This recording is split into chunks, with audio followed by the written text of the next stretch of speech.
Nabi SAW mengingatkan, sebaik-baik pemimpin adalah dia mencintai kalian, kalian mencintai dia, dia mendoakan kalian, dan kalian mendoakan dia. Itulah sebaik-baik pemimpin. Jika ada yang seperti itu, pilihlah di 14 Februari nanti.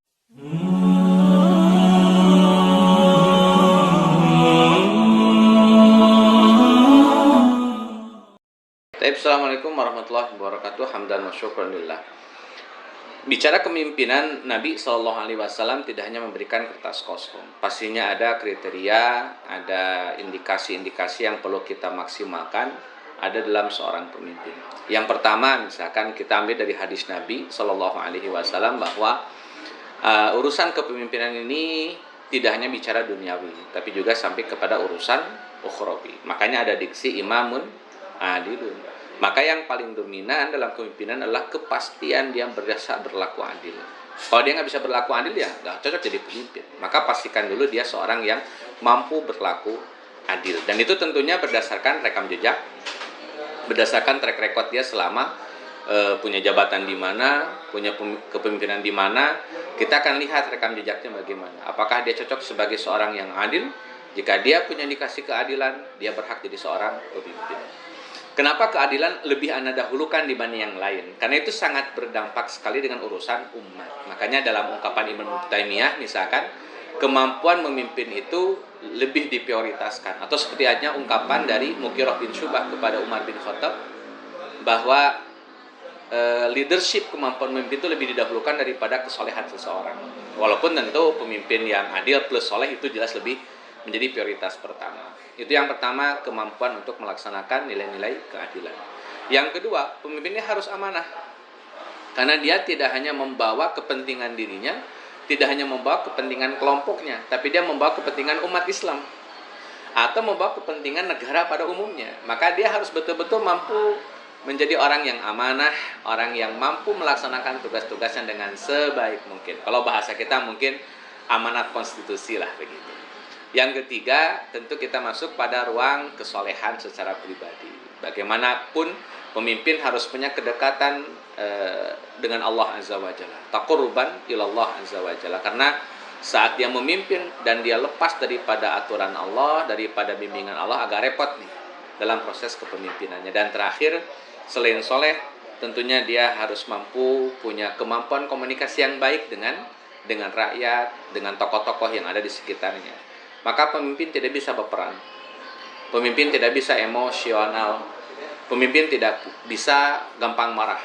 Pemimpin harus punya kemampuan komunikasi yang efektif dengan sesama tokoh, dengan masyarakat, dengan rakyat. Dan terakhir, Nabi SAW mengingatkan, sebaik-baik pemimpin adalah dia mencintai kalian, kalian mencintai dia, dia mendoakan kalian, dan kalian mendoakan dia. Itulah sebaik-baik pemimpin. Jika ada yang seperti itu, pilihlah di 14 Februari nanti.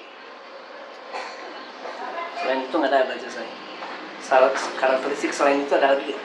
Ya banyak sebetulnya, kalau mau dibedah tentunya itulah yang prioritas lah saya rasa untuk saat ini. Oke, berarti pertanyaan kedua ya. Dalam kondisi pilihan 3 capres sekarang ini, apakah kita harus bersikap netral?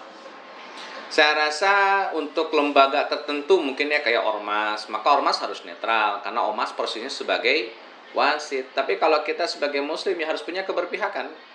Ada 3 paslon, mana menurut kita yang bisa adil, mana menurut kita yang bisa amanah, mana yang menurut kita punya kemampuan komunikasi yang baik, mana yang menurut kita punya kesolehan secara personal. Kalau sudah kelihatan yang mana ya tidak harus kemudian abu-abu lagi.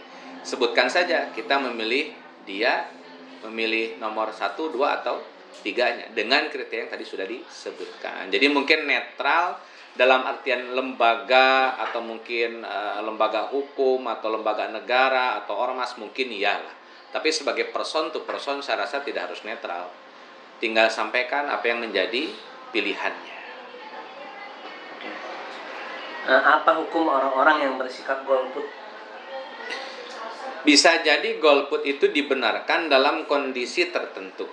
Sangat mungkin itu dibenarkan. Misalkan kayak kalau bicara kepada kisah sahabat, seperti hanya yang dilakukan oleh Abdullah bin Umar, seperti yang dilakukan oleh Abdullah bin Abbas, seperti yang dilakukan oleh Sa'ad bin Abi Waqqas. Ketika terjadi konflik antara Ali dengan Muawiyah, mereka netral, mereka golput, mereka tidak berpihak kemanapun. Jadi dalam satu momen bisa jadi itu dibenarkan. Kalau bacaannya konteksnya sekarang, ana rasa golput bukan pilihan yang tepat. Selama masih ada pilihan yang menurut kita itu terbaik, pilihlah orang itu. Maka saat golput berarti ada pemilih yang harusnya memenangkan calon yang terbaik tadi, tapi karena golput akhirnya jadi tidak menang orang yang menurut kita terbaik tadi. Maka keterlibatan semua muslim, kepedulian semua muslim itu menentukan maslahat atau tidak maslahatnya negara ini. Maka gunakan hak pilih Anda 14 Februari nanti. Insya Allah ini istihad yang menurut ana dan para ulama yang ana kutip itu lebih tepat untuk kita ambil tahun ini. Allah.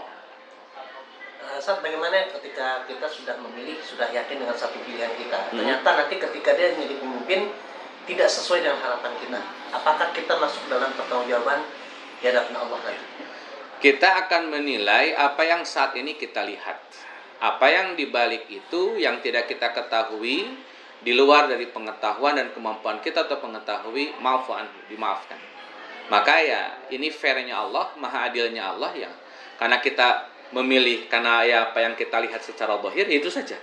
Adapun di luar itu ternyata dia musang berbulu domba misalkan, atau dia kemudian menjadi orang yang jauh daripada yang kita bayangkan, ekspektasi kita tidak sesuai, nanti itu dimaafkan, insya Allah dimaafkan. Selama memang kita pun setulus itu memilih menurut penilaian saya yang awam dia yang lebih tepat, atau menurut para ulama yang kita rujuk kepadanya ini yang lebih tepat, ternyata di luar itu, di balik itu ada menyimpan kedengkian, kebencian, maka itu di luar daripada tanggung jawab kita. Setidaknya kita telah berikhtiar melakukan analisa, melakukan check and recheck bahwa inilah yang paling tepat. Selebihnya biarlah Allah yang menetapkan dan menentukan seperti apa. Setidaknya ikhtiar kita sudah maksimal. Bagaimana sikap kita berkaitan dengan hasil ijtima ulama? Ana rasa untuk konteks Indonesia itu sudah jadi solusi yang paling mudah ya.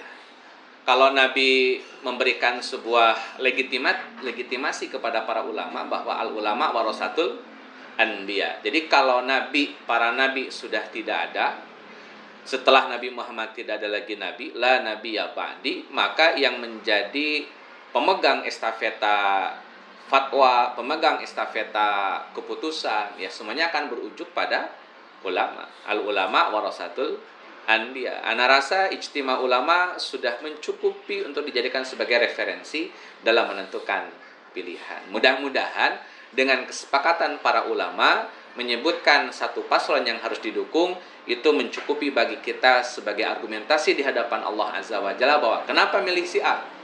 Karena ulama menetapkan demikian.